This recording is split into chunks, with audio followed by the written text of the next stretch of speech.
देखिए आज हम मानवीकरण अलंकार और अन्योक्ति अलंकार पढ़ेंगे। ठीक है, देखो मानवीकरण अलंकार क्या होता है, जब मनुष्य का क्या करता है, प्रकृति पर आरोप कर दिया जाता है। जैसे मनुष्य का व्यवहार हो गया है, मनुष्य जिस तरीके से व्यवहार करता है उसके व्यवहार का प्रकृति पे आरोप कर दिया जाता है, तब क्या होता है, मानवीकरण अलंकार होता है। जैसे देखो, जब प्राकृतिक वस्तु जैसे पेड़ पौधे बादल आदि में मानवीय भावनाओं का वर्णन हो, जैसे प्रकृति में पेड़ आ गए, पौधे आ गए, बादल आ गया, इसमें मानवीय भावनाओं का वर्णन हो, यानी निर्जीव चीज़ों में सजीव होना दर्शाया जाए। जो चीज़ें निर्जीव है वह सजीव बन जाए, वहाँ पर कौन सा अलंकार होता है, मानवीकरण अलंकार होता है। एक बार फिर समझना, प्राकृतिक वस्तु है, प्रकृति जैसे पेड़ पौधे बादल, ये सब कैसे मानव की तरह व्यवहार करना लग जाए, है ना, मानवीय गुण आ जाए उनमें, और जो निर्जीव है वह सजीव हो जाए, वहाँ पर कौन सा अलंकार होगा, मानवीकरण अलंकार होगा। फूल हंसे कलियां मुस्काए, देखो फूल है ये प्रकृति में आते हैं, ठीक है, फूल हंसे, हंसने का काम कौन करता है, मानव करता है, न कि फूल करता है ना। तो ये फूल कैसा व्यवहार कर रहा है, मनुष्य के जैसे व्यवहार कर रही है। कलियां मुस्काई, मुस्कुराने का काम कौन करता है, मानव करता है, ठीक, कलियां मुस्काई, ठीक है। कलियां किस में, प्रकृति में आएगी।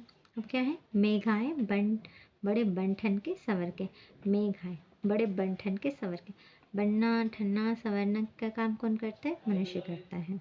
मेघ किस में आ जाएगा, प्रकृति में आ जाएगा, बादल है, बादल किसकी तरह व्यवहार कर रहा है, मनुष्य की तरह व्यवहार कर रहा है।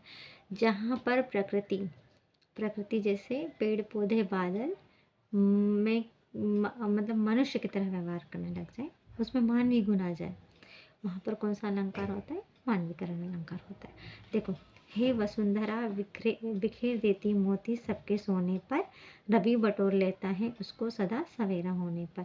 वसुंधरा काम क्या कर रही है, बिखेरने का, और रवि मतलब जो सूरज है वो क्या काम कर रहा है, बटोरने का।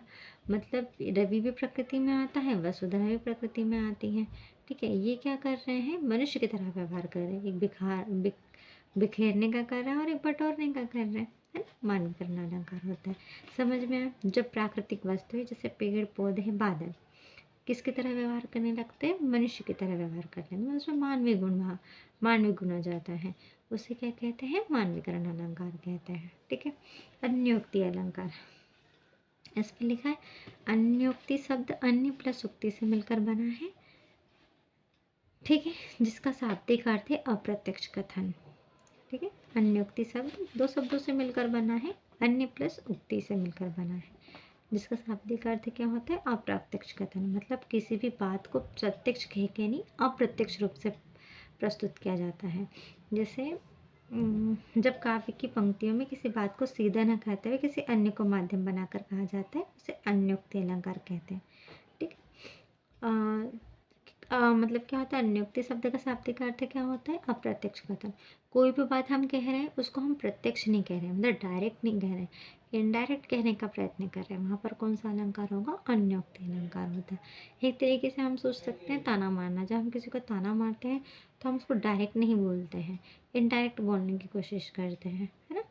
मतलब कोई भी कथन क्या होगा, काव्य की पंक्तियों में हम किसी बात को सीधे न कहते हुए किसी अन्य माध्यम में प्रस्तुत करते हैं, वहाँ पर कौन सा अलंकार होगा, अन्योक्ति अलंकार होता है, ठीक है। जैसे देखो यहाँ उदाहरण, माली आवत देख कर कलियन करी पुकार, फूले फूले चुन लिए काली हमारी बात, ठीक है। माली आवत देख कर कलियन करी पुकार, यहाँ पर माली है, कलियन है, फूले फूले चुन लिए काली हमारी बात, ठीक है। तो माली और कलिया क्या है, ये फूल क्या है, अप्रस्तुत है, ठीक है। इनके माध्यम से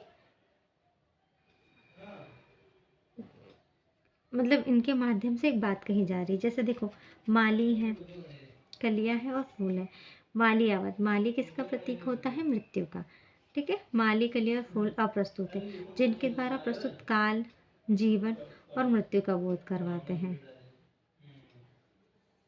ठीक है।